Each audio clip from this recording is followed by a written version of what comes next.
АвтоВАЗ обновил Ладу Ниву Travel. Она получила тяговитый мотор и еще 3 важных доработки. Обновили не только цену. Но перед тем, как рассказать все подробности, прошу вас подписаться на канал и поставить ваш царский лайк. За это в конце с меня не смешной анекдот. Также переходите в наши Дзен, Рутуб, ВК и Телеграм каналы. Лада Нива Travel, более известная под своими прошлыми именами ВАЗ-2123, Chevrolet Niva или просто Шнива, медленно, но уверенно приближается к своему 30-летнему юбилею. Возраст внушительный даже по автомобильным меркам. Если отчет вести от 1998 года, когда модель начала свое существование на опытно-промышленной площадке автозавода в Тольятти, то праздновать круглую дату она будет уже через 3 года. С 2002 года потомок классической Нивы выходил под маркой Chevrolet Niva и оставался в этом облике почти 2 десятилетия, до 2020 года. После этого на короткое время вернулся под эмблему Лада, а чуть позже переродился в нынешнюю Ладу Ниву Travel. Казалось бы, немало перемен, но за почти 3 десятилетия модель сменила 4 имени. При этом сама конструкция машины, как и ее характер, осталась практически без изменений. Что касается дизайна, то он подвергался корректировкам крайне редко и очень умеренно. В 2009 году внешний облик слегка освежили итальянские специалисты из ателье Бертоне. Следующий рестайлинг состоялся только в 2021 году, уже под началом самого АвтоВАЗа. Тогда изменения коснулись передней и задней частей автомобиля. Причем задняя часть вызвала скорее одобрение, в то время как передняя, по мнению многих автолюбителей, оказалась спорной, сплюснутая и не согласованная с остальной округлой формой кузова, как будто переднюю часть позаимствовали у другой машины и просто приварили. Несмотря на критику, в этом виде вторая Нива уверенно держится на рынке уже 4 года и продается весьма неплохо. Однако все это время вокруг модели витает главный вопрос, не дающий покоя ни автомобилистам, ни, судя по всему, самим конструкторам – двигатель.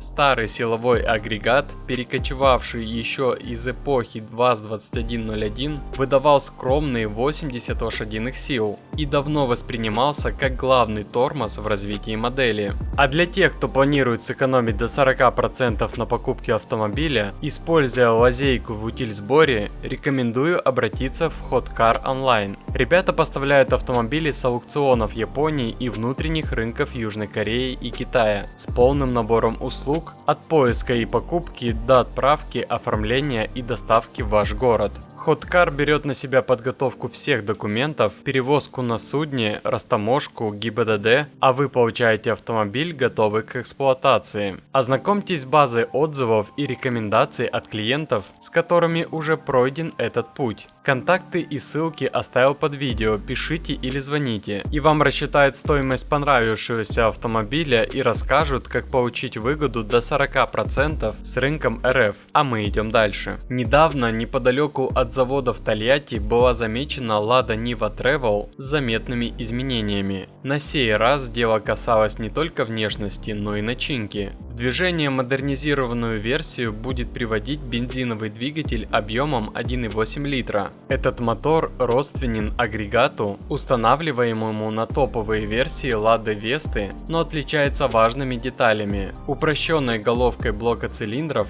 только одним распредвалом и 8-клапанной схемой вместо 16-клапанной. На первый взгляд может показаться, что новинка теряет в мощности, ведь вместо 122 лошадиных сил у вестовского мотора на Ниве будет только 90. Однако при всей кажущейся потере динамики двигатель обещает уверенную тягу на низах, близкую к дизельным характеристикам, что как раз и требуется в условиях бездорожья. А именно нехватка тяги всегда была одним из главных упреков в адрес прежней Chevy Нивы. Изменениям подверглась и передняя часть автомобиля. Судя по единственной доступной фотографии, внедорожник получил новый бампер, переработанную решетку радиатора и полностью светодиодную головную оптику. Эти элементы выглядят куда современнее и, по мнению многих, элегантнее, чем предыдущий рестайлинг 2021 года. Очевидно, дизайнеры ориентировались на стиль электрической версии Нивы, показанной год назад, Обновленная внешность перекликается с тем прототипом. Однако куда больше интерес вызывает новость о смене конструкции задней двери. Если раньше она открывалась в бок, как у большинства утилитарных внедорожников, то теперь будет подниматься вверх, как у современных кроссоверов. Вместе с этим появятся и газовые упоры. Практическая польза этого решения зависит от повседневных нужд водителя. Кому-то удобнее распашная дверь, кто-то оценит крышку-подъемник, особенно в ограниченном пространстве. А запаску куда денут, если двери багажника вверх подниматься будут? Наверное, как у Дастера в багажник, в нишу хотят запаску поместить. Салон – отдельная тема. Ожидания по поводу его обновления велики, ведь он оставался практически неизменным со времен ранних 2000-х. Ходят слухи, что в модернизированную Ниву Travel перенесут руль и часть передней панели от Лады Весты. Однако в это верится с трудом. Во-первых, из-за различий в ширине кузова перенести торпедо как есть технически непросто. Во-вторых, даже если руль и переедет, он будет выглядеть инородно на фоне устаревшего интерьера, в духе дизайна начала 21 века. Конечно, для многих такие доработки покажутся половинчатыми, но факт остается фактом. Нива 2 живет, развивается и все еще удерживает своего покупателя. Обновленная версия может оказаться как долгожданным прорывом, так и очередным косметическим ремонтом. Все будет зависеть от того, насколько заявленные улучшения оправдаются на практике. В последние годы самая большая проблема Нивы Travel – это низкое качество. Выйти из строя может что угодно. Сцепление, подшипники колес, помпа, генератор, может потечь радиатор печки и основной радиатор. Невысокое качество шаровых опор и чехлов на шрусах. Вообще никудышний багажник. Недавно слышали про удлиненную Ниву Travel. Думаю, потребители давно ждут такую модель. Фары на Chevrolet Ниве светили лучше и вообще Chevrolet мне казалось гармоничнее.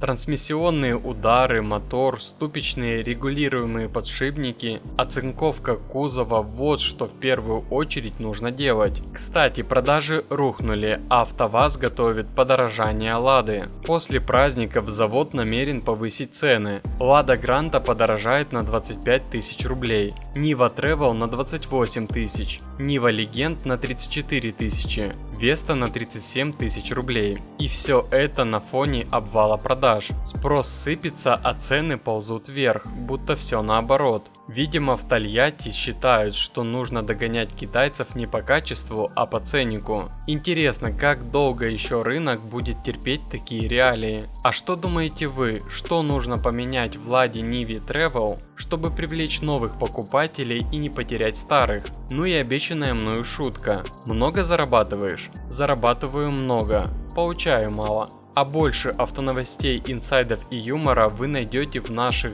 Дзен, Рутуб, ВК и Телеграм каналах, ссылки в описании.